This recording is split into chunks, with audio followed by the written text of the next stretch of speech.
This is the first in our New Year's session, combined Bible study and our weekly book study. We are resuming our study of the book, What If We Get It Right? Um, some of us started this over a few sessions before Advent, but the book, as you can see, is not short.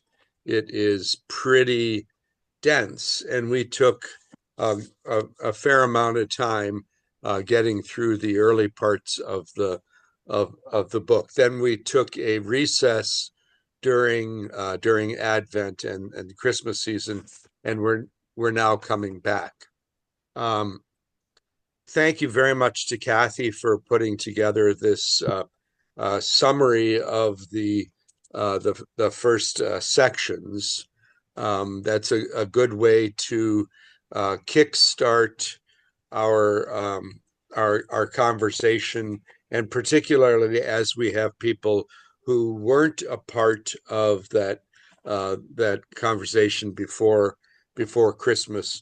So I'm hoping that with tonight's session, we'll kind of all be on the same um, kind of on the same track together, and then we will in the following session we will go into the next section of the book. So again, this today's session is really to get us back into the context, into the kind of the milieu of the book itself, and then to continue. Um,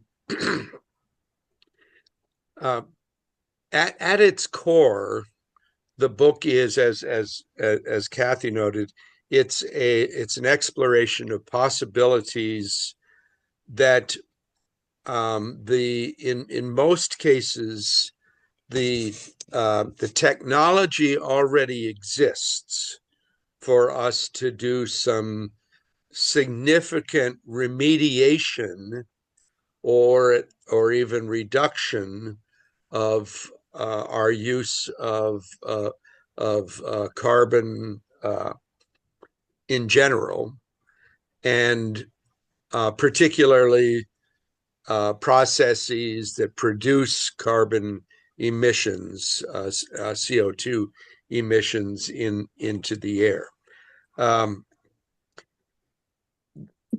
The kind of the thesis again, the kind of the thesis of the book is that if we have the will, the ways exist for us to make a very, very significant difference in the trajectory of global warming.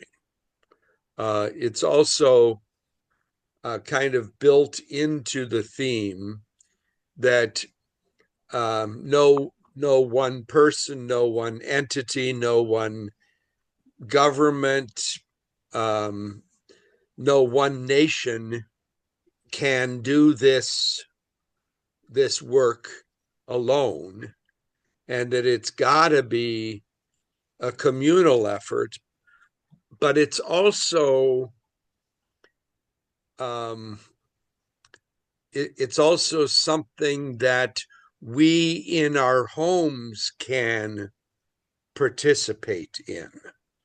Again, it's not just some huge technology to clean smokestacks.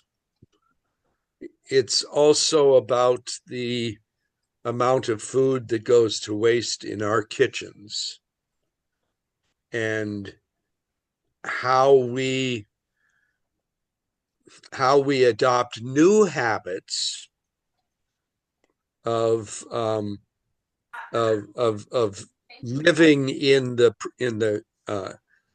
present day in a way that is um, where we tread more softly on the earth than we have in past generations. Does anyone want to add anything to that or raise any question about this in terms of general themes raised in the book.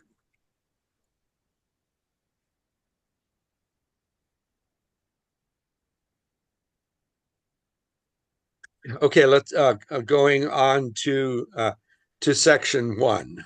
Um, section one, as Kathy notes, it starts with a very very grim reality check. It kind of lays out the challenge, and it's not a rosy kind of presentation. It is, in fact, kind of the other. It's we've already run past kind of roadblocks that we had put out for ourselves a generation ago. Um, I know that you all will remember, even like 20 years ago or something like that, when there was some, a big cluster of tornadoes or an unusual downpour or a huge snowstorm that was unexpected, something real big, reporters would always say, is this related to global warming? And the response was always, well, one event doesn't establish. It's too early to say that this is the result of global warming. But we've now got 20 years of that kind of stuff where we're saying, oh, yeah, it really is related. And and I think it's fair to say that there is an almost universal consensus. There are deniers of this, but there's almost universal consensus that it's human activity that has caused um, the growing the warming of the planet beyond what would have been just 1,000-year cycles or whatever for the planet. And um, again, part of the thesis or the kind of the background of the book is we've done this in the last 200 or 300 years. Um, Maybe it'll take that long to undo the damage that we've done, but we've got to get started. Um, and it's not too late. Um, it's too late to say, I wonder if this is, if this is natural or human caused. It's time to say, what can we do to mitigate it? Um, and she says, to adapt to a new reality. Again, we've um, the original climate agreement was that we were going to try to keep global warming to no more than 1.5% increase, degree increase in Celsius. And we've blown past that. We're at almost 2 right now. Back then, they said 2 would be absolutely catastrophic. And you might argue that some of the catastrophes that we're seeing are tied to the fact that we have continued to let the environment degrade. But again, the idea is that this is it wasn't inevitable and it's not irreversible unless we do nothing.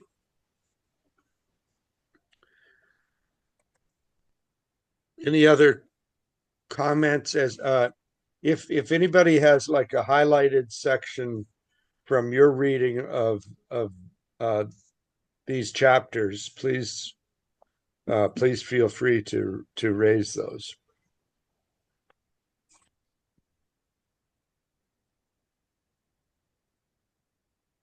The the second chapter then is a very it's kind of almost a flip of the first one, where the first one was all gloom and doom.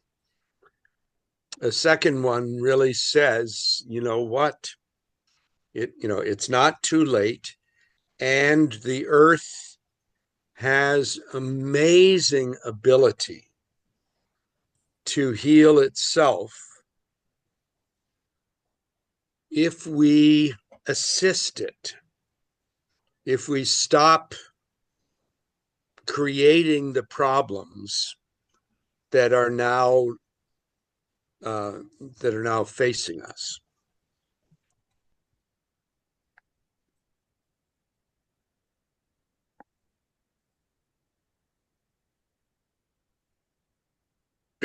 I'm always reminded, and I know um,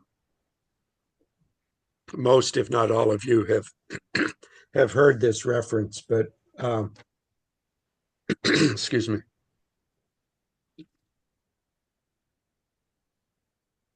When I moved to Washington, D.C. in 1969, the Potomac River was putrid.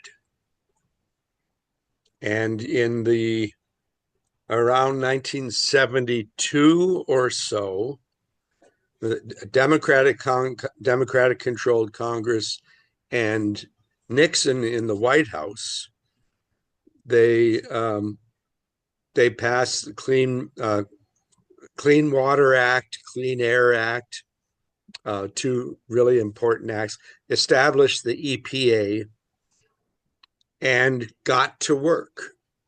And this is the federal government, the much aligned federal government, got to work to try to implement this law.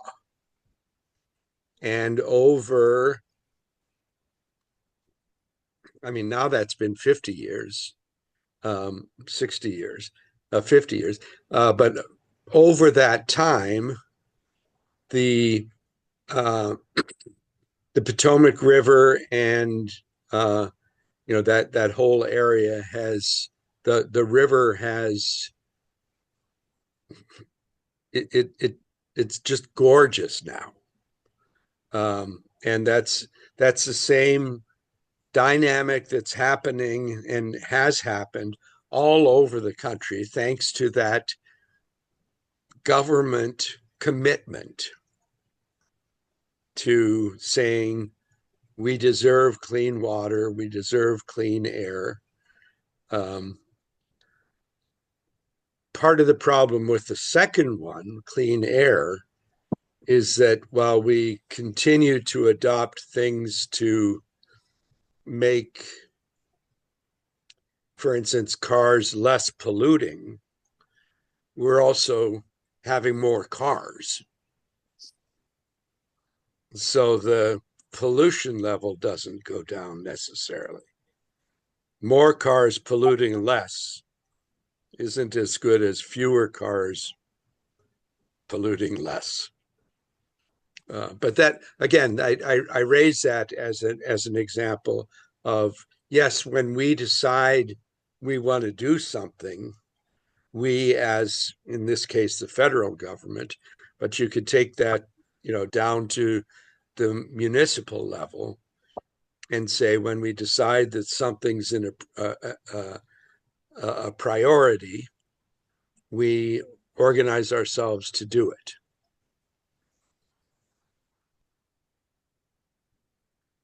Any other comments on that section or that chapter? I just remember as a kid, like if you drove through Gary, Indiana, you'd hold your breath. Oh, Well, absolutely. you'd try to hold your breath. It was a long trip. Right. And I can remember too at school where we'd go out to clean up like the Des Plaines River, places like that, and it just would be just junk pulled out of them, just torrid stuff pulled out of those places. Yeah. Well, I think the Des Plaines River has gone through a big transformation Mhm. because my family was here years ago. I know my grandpa used to play hockey on the river, and it was a Mm. pretty nice place to be. And then over the years, like you said, it got so bad. Well, I go down those paths now, and there's men and waders fishing in that river now. So You wouldn't fish in there years ago. Yeah. you're right. Oh, you would not. And so Right. I'm stunned that I think I believe it's mud bottom, but it has gotten cleaned up quite a bit. So I think in this chapter, I noticed some information about just finding ways to make sure that oceans and land and inland waters have a little more legal protection. I mean, I think that that's a piece that we really have to, be thoughtful about. And also just when people come in and use land to try to replenish and just try to make it the way, I know you can't make it exactly the way it is before, but just not to ravish properties, taking down trees or using the land in a way that leaves it in a, not as nice of a state. Just replanting and just being thoughtful about it is such an important piece and something I think that would really make a difference in keeping, our land and areas nice. So I think of uh, you can imagine the area, but one person will say, "Look, it's a swamp," and another person will say, "Look, it's a wetlands." And if it's a swamp, I mean, kind of the normal thing to do is to fill it in and build something commercial on what used to be a swamp. If it's a wetlands, you say, "Whoa, that's a system that's doing something that is key to our environment." I mean, kind of, another example of that is um, all the barrier islands all around the Gulf of Mexico that are supposed to be barriers, right. and we have built on them, you know, multi-billion-dollar communities that every 10 or 20 years get smacked by hurricanes that are supposed to have been mitigated before they got to shore because of those islands out there. So it's and that's part of what um, where we're going in the next section is kind of how you build, and how you build is very much about how you control or unleash Mother Nature, if you will.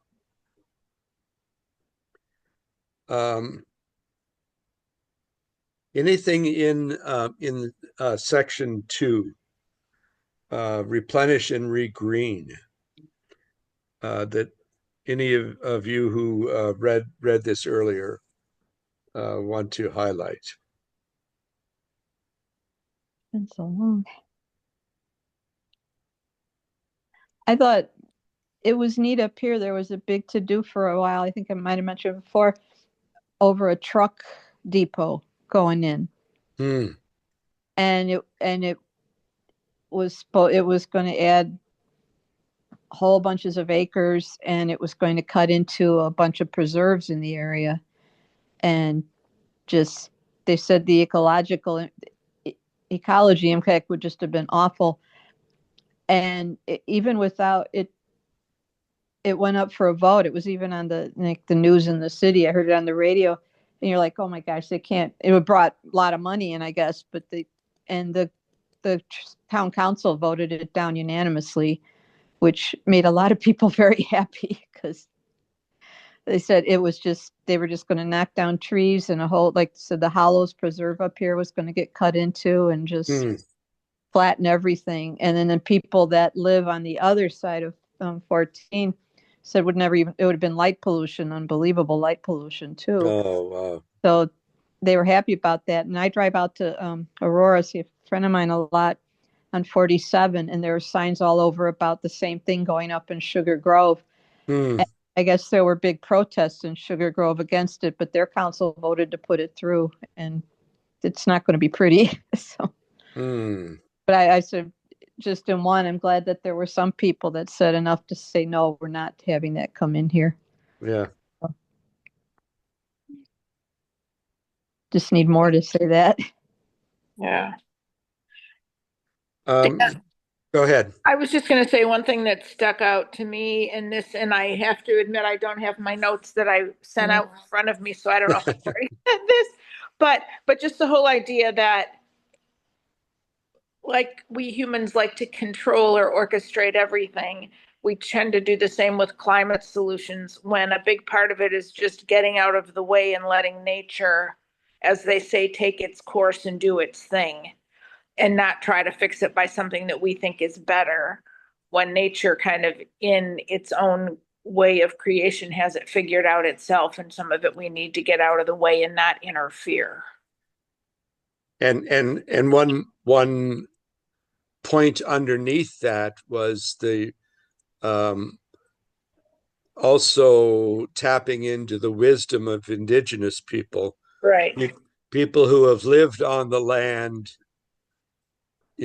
longer than the industrial complex has been here, and um, people who knew the value of the river when it flowed naturally and so on. But,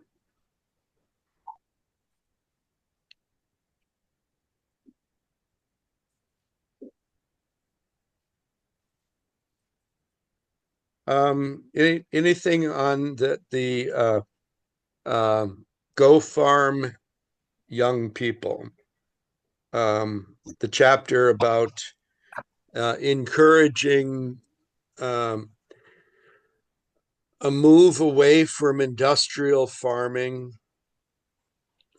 to I think essentially subsidizing a return to smaller farming enterprises.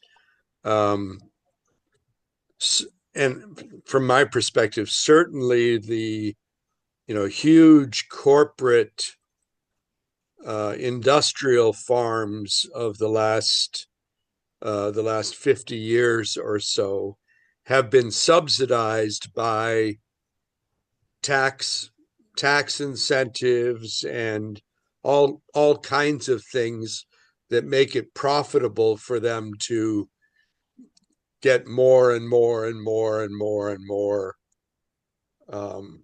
land in these large um, farms and ranches. But her hope that we can essentially de-industrialize agriculture and become more dependent on the the produce in our area, what can be put together in our area, rather than just it comes from Florida or it comes from California, and 10 days later it's on your table. And what about as Kathy and I have talked about this, if you know a local farmer and you can I know that again, it's not the answer to global warming, but it's a piece. The local farmer, and to some extent at the farmer's market, the packaging is minimal. They don't have those clamshell plastic, or they're not all top ecological kind of operations, but I guess it seems a tamer way of obtaining food that, again, didn't go transcontinental or transatlantic or transpacific to get to my table. And that means probably I don't have oranges. But I can go to California and have an orange. Go ahead. Oh, I was just going to say, that made me really thoughtful about when we spoke about that the last time, because when I was growing up, we didn't have raspberries in the winter, or we didn't, we did have oranges for some reason. I don't know. Those must have just been coming in. But I mean, everything that we did was based on what season it was. There were a lot of a lot of apples in the fall, and that's the fruit we ate. I mean, that was sort of it. We didn't have all those choices. And now I've been a little more thoughtful about that when I talked about the things that we didn't have usually as when I was growing up in different seasons. And I don't even know that we had as many salads or things like that. We had a lot of frozen vegetables complemented our dinners, not so much, we didn't, I just don't think we ate in a way that had so many materials or products coming from long distances as I think we do now. That raised, when we talked about it, I thought, oh my goodness, now I'm thinking back on when I was growing up, and it was far different. My grandma put up a lot of vegetables in the freezer, and we dug out, what do we, in the little plastic bag or the containers, what are we having for our vegetable? And that was our vegetable. Or she canned, we had beets and pickles and all these, and those were the things we had with our dinners as when I was a child. So that was really eye-opening for me when we talked about that. So yeah, we had canned vegetables and canned fruit quite a bit. Peaches, pears, fruit cocktail. And except, I mean, fresh oranges were a real luxury.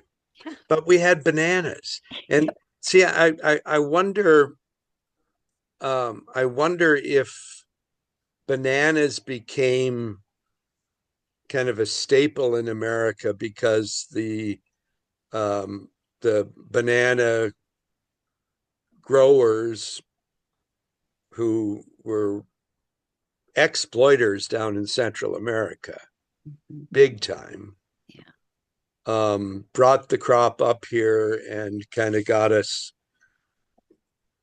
hooked on bananas. Well, bananas are available year-round. But a lot of vegetables and fruits, if you go to store now, things are imported. They're not even grown locally. They're from Peru and Colombia, and oftentimes they're not very good. No. No, the flavor. And that's why, how do we get back to kind of the way it used to be, in some sense of like going out to pick your own blueberries in the summer and picking a ton of them and then bringing them home and freezing them or canning them or something so that you can still have them in the winter, but they're locally grown and not brought in from Mexico or Peru or somewhere and don't taste as good and added all kinds of, carbon dioxide to the environment, carbon by all the transportation it took to get them here and everything. Right. Having picked blueberries with our children when they were young, I'm not in. That's just not a fun job at all. But I'm all in favor of in the summer when blueberries are fresh to buy them and put them in the freezer myself. Going and getting them. Yeah. Oh, going and getting them and harvesting these things, it was a nightmare. We were all purple when we got home. But I could see just as a really a fun group activity, just on sometime in the early summer when it's total blueberry season in Michigan, somebody drives up there and buys a ton of blueberries and brings them down, and we work together on we decide beforehand what's the technology we're going to use to preserve them. Are we going to freeze them, or are we going to put them in jars, or and then make jelly?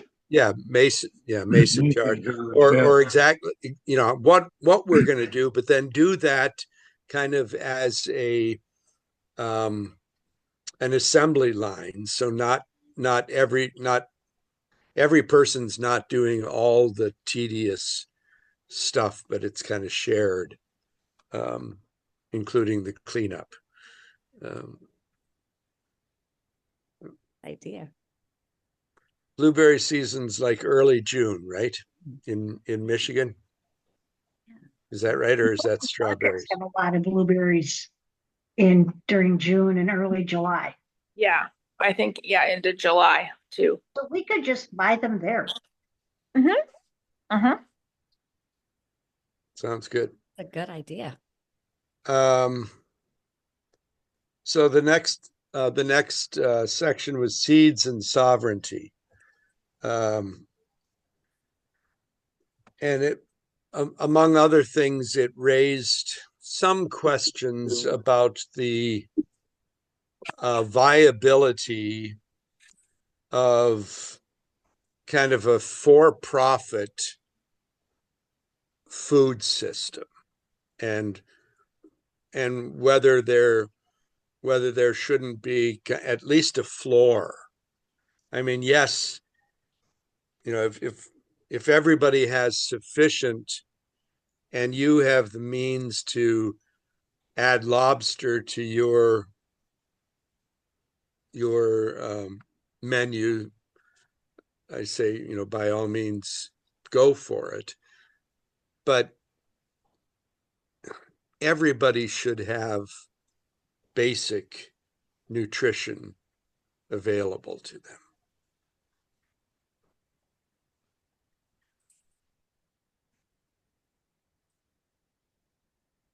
The other thing that section pointed out was the huge amount, I think it's 33% of all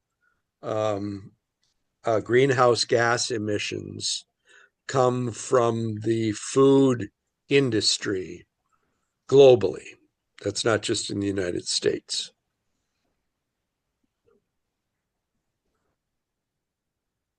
And but there's the other quote that stuck out for me there is the one that just above that, where it says, compared to people in other rich countries, people in the US spend the least on food as the percentage of income and the most on healthcare.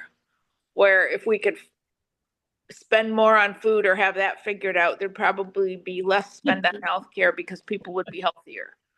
True. Yeah. Yeah.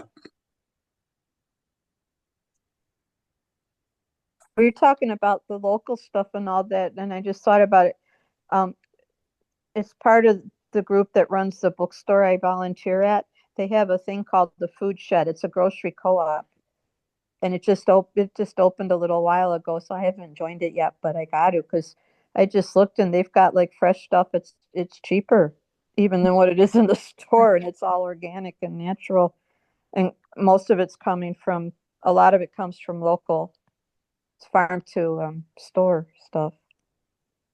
Like There were a couple years we belonged to, and I forget what it's called, but something like Ugly Food or whatever. oh yeah, Yeah, where you get a box and it's, the carrots that aren't quite shaped right or the potatoes that aren't quite right, but it's all good food and it all tastes good. It's just doesn't have the aesthetics that you'd be looking for if you bought it in the grocery store. hmm But that was a lot cheaper too. yeah. And that we was- also at one point, maybe one summer, we had a contract with the farmer who every week brought a box of produce from their farm, wherever it was, brought it to a church in Park Ridge, and you would go pick it up, and you never knew what was going to be in it. You just knew it was going to be fresh produce. It might be eggplant and onions. It might be zucchini. It might be broccoli. It might be, it might be anything, but you just paid a weekly small amount and you got this fresh produce. My think- children, Go ahead. my children do that all year long. And in the winter, they get, squashes and cabbage. In the summer, they get their strawberries and blueberries and zucchini. Yeah, one of my grandchildren's family does that. Every week, they get a box. Interesting. Right. That's great. Yep. Where is that, Marge? Someplace in Oak Park.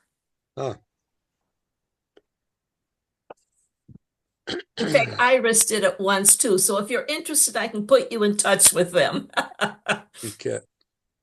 Well, there used to be an organization. I think it was called Farmers Market that went around during the school year, and schools used it as a fundraising kind of thing. yeah, Marketplace? market days. Market days. Market Day. And it was the same kind of thing where they would have boxes of vegetables or boxes of fruit that you didn't know necessarily what you were getting. You just Got it. had the opportunity to order it. And oftentimes you were very happy with it. And of course, there was always the, whoops, what are we going to do with this? I don't even know what this is.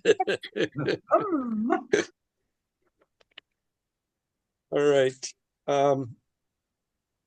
Anyone have any other comments about that, the first two sections of the book?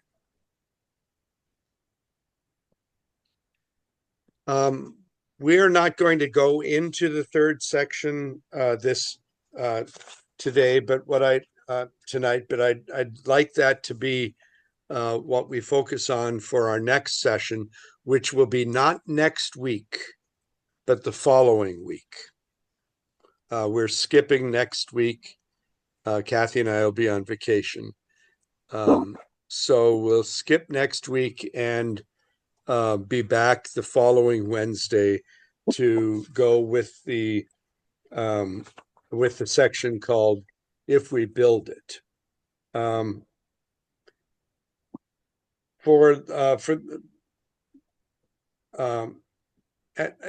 As Kathy pointed out in her outline, each of these sections starts with 10 problems and 10 possibilities, and that it kind of sets the theme for that section. We are not at 8 o'clock, but what I'd like to and we don't have to go until 8, but I'd like to, in the spirit of this is combined Bible study, book study, raise the question, why is it that we as Christians care at all about these issues that are being raised in this book?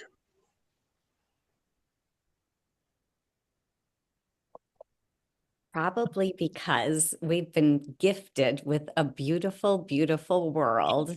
And it is our responsibility to be thoughtful about all the parts of our earth, the land, the water, the creatures, the people. It's just, we have been so blessed to live in such a beautiful place. I think it's our responsibility to care for it and to be thoughtful about the things we do in it. So that's how I would phrase Thanks. it. Thanks, Janice. Anyone else?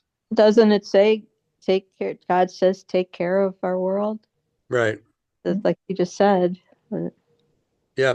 In the Genesis story, it's that the creation is placed in the caretaking of the humans.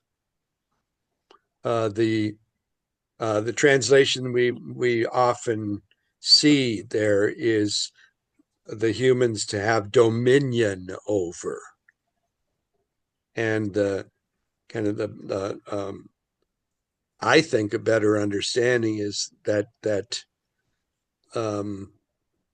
dominion is not to dominate, but to care for. You're responsible for, just as Janice said, for the care of what has been entrusted to you.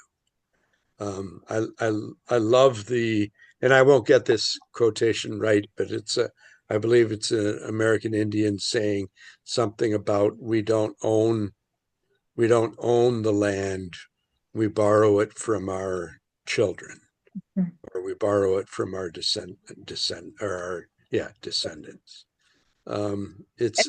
It's in our hands for now. It didn't used to be. It was passed on to us for better and for worse. And it's our responsibility to pass it on to the next generation and future generations, as little degraded as we possibly can, and maybe even enhanced, maybe even nudged toward healing. And that's, connecting on to that, we want to take care of the earth and all its creatures to pass it on to future generations, but it's also for the well-being to make sure that there are future generations. I mean, there are times when we look at the trajectory, like the opening section, it's like, will anybody be able to live on this planet if it keeps going down the way it is, if we don't take care of it more? I mean, many of you maybe have been watching, the wildfires out in California right now, and just that whole mess of what can we do to try to turn some of this around? So being good stewards of what we've been given. Any Well, other I think our Christian faith has given us the ability to see it as a responsibility to take care of creation. It's something we've been gifted with. Definitely. Any other comments? I think I'll call it a night then. And thank you very much, everybody, for your participation. Again, we won't be on next week. We'll be back the following week. I think that would be the 22nd. Okay, I was just going to ask if off the top of anybody's head they knew the date. 22nd. The 22nd of Okay, January. Yeah. And I really like some of the ideas that were raised tonight about, getting food boxes and maybe sharing recipes about what to do with some of the strange things in the boxes, or getting fruits coming together and figuring out how to, store it up for winter. So Well, now we can Google that and get some That's ideas. right. That's right. Years ago, we That's right. couldn't do that so No. easily. That's right. Thank you. Thanks, everybody.